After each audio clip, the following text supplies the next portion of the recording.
Well, thank you very much for inviting me today. This is a perfect environment for our research, so it's great to be amongst everybody here. I'm Rachael from the University of Glasgow. I'm a psychologist, and my work focuses mostly on building dynamic models of facial expressions, human facial expressions. This allows us to understand a lot about how humans use facial expressions and what they mean, but it also enables us to then equip digital agents, artificial agents, with a social intelligence of facial expression communication. So facial expressions, human facial expressions, are very ecologically important because they can indicate how we're feeling, our emotions, but also our personality traits, and also other mental states like confusion and boredom. So they're very ecologically important for that reason, but more importantly is that facial expressions are designed in a symbiotic relationship with the environment in which humans are embedded. And that environment, of course, includes other humans. So they are designed with reference to the visual sensitivities of human receivers.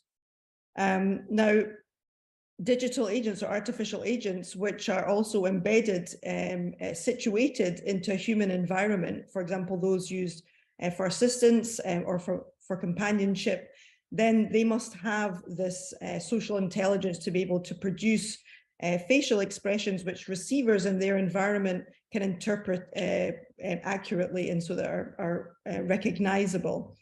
Now, the vast majority of digital agents, artificial agents, are given quite a limited set of facial expressions. So essentially they need a rule book to be able to navigate the human environment. And that rule book is actually very, very thin at the moment. So in particular, most of you will recognize these sort of what's considered the gold standard 6 basic facial expressions of emotion: happy, surprise, fear, disgust, anger, sad. And the vast majority of artificial agents now are equipped with these 6 basic facial expressions. The reason why they are is that they're often considered to be universal signals of basic emotions. However, if you take a closer look at the data relating to these facial expressions, you'll find that, in fact, they are not universally recognized. There's considerable variance in the recognition accuracy of these particular facial expressions across cultures. Now, there's other limitations with these facial expressions. We know, of course, that they're not universal, they're not culturally universal. They also lack dynamics. So oftentimes when they're presented on the faces of artificial agents, they have a kind of stilted appearance. They don't have these naturalistic dynamics of different acceleration and so on. We also know that, of course, that they're not representative of the vast array of different signals that are used in everyday interactions. It's only 6 emotions that they represent, when we know we use a lot of different nuanced emotions like irritation, jealousy, etc. But they also don't represent kind of everyday signals like confusion and boredom. So that really limits their capacity to do that. Now, the facial expressions that they're equipped with are sort of theoretically generated facial expressions. There were a small group of people in the 60s, essentially, who believed that these were facial expressions that would be universal. However, that imposes quite a subjective interpretation or a subjective viewpoint on which facial expressions should be important. Now, we want to be able to take that out of the equation and design facial expressions in reference to the environment in which they are in. So taking the experimenter out and essentially reverse engineering facial expressions from humans in the environment. So this is a data-driven agnostic approach that we've been using to build new facial expressions, more ecologically relevant facial expressions. And this is called, it's a psychophysical technique called reverse correlation. This is just to say that reverse correlation has been around for a long time, and as engineers and other groups will know this very well. And it's been designed and developed in recent years to accommodate much more complex stimuli, for example, dynamic facial expressions displayed on 3D shapes with different complexions. So I'll just run through this very, very quickly. So essentially what we do is that we generate facial expressions agnostically. We sample different individual facial movements called action units. There are 4 that are sampled here, and then we apply a random dynamic to each action unit and combine them together. This creates a random facial expression. We then present this to a human observer and we ask the person to interpret the facial expression, for example, in this case, according to the 6 basic emotions. Then after many such trials, we can then build a statistical model of the specific facial movements that are associated with each of these emotion labels. So that means that we can derive a quantitative model of the facial expression that represents these different messages without the experimenter imposing any subjective sampling on the procedure. It also enables us to perform formal objective analyses on the facial expressions, because most facial expressions at the moment are quite descriptive.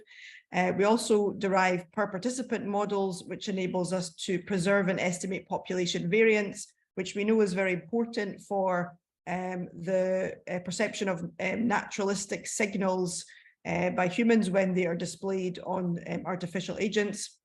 And of course, it also lends a high statistical power per model because we have a high number of trials underneath each of the models that's computed. Now, we've used this approach then, as I say, to build a much wider range of ecologically important facial expressions. Again, these are built in reference to the receivers that are embedded in the environment that virtual agents would be in.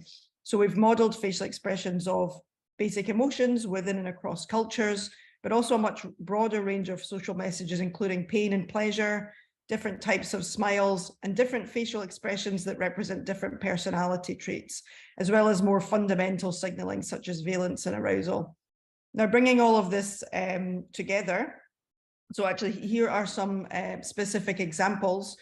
So we're very interested to examine cultural similarities and differences. We know that the gold standard facial expressions are not universal. So for example, we have examined from the models that we've derived specific cultural variances, so we can locate and characterize cultural variance in the models. We're also interested in cultural commonalities. So we have been able to extract a core set of expressive latent patterns, which subtend a much wider range of complex patterns and can be used in an algorithmic format to generate complex facial expressions from these 4 basic patterns. Because we build dynamic models, we're also able to examine how different facial movements evolve over time. And what we find is that facial expressions tend to follow a systematic hierarchical signaling pattern, going from broad messaging to more specific messaging, and also more culturally common signals to more culture-specific signals. So there's a specific temporal evolution of facial movements from broad and common to specific and culture-specific. Now, bringing all of these together, of course, our main goal is to build a computational generative model for all social signals, which would be ecologically valid within a given environment, for example, a given culture.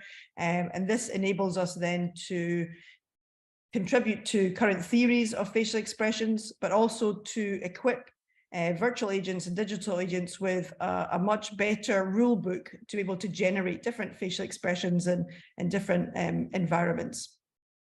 And we have done some of this work, particularly with Furhat, where we have increased the recognition accuracy, particularly with East Asian observers. So when we display our facial expression models on Furhat, then East Asian participants are much better, have a much higher recognition score than when we display the universal facial expressions, which we know are not recognized in other cultures.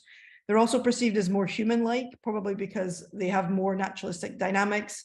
And of course, we have increased cultural diversity because our models are built from human observers in different cultures, and they have a much wider range of, a much wider social repertoire of social signals, because we're able to build dynamic models of emotions, but also personality traits and everyday signals such as confusion and boredom. Now, facial expressions always have to be displayed on a face. And so faces come out in many different shapes and colors. So What we have also done, in addition to developing this technique with facial movements, is to apply also to 3D shape and complexion, where we're able to reverse engineer the 3D shapes and facial complexions associated with different social perceptions. For example, beauty, social class, and social traits, with the ultimate goal of bringing these three elements together to understand how movements, shape and complexion combine together to represent different social messages in different ecological niches. We can also combine these faces with speech, because we know that human social interaction is multimodal. So these are just two examples of facial expressions combined with answers to questions, answers being yes and no. Okay, so given the time, I'll stop there. Thank you very much for your time.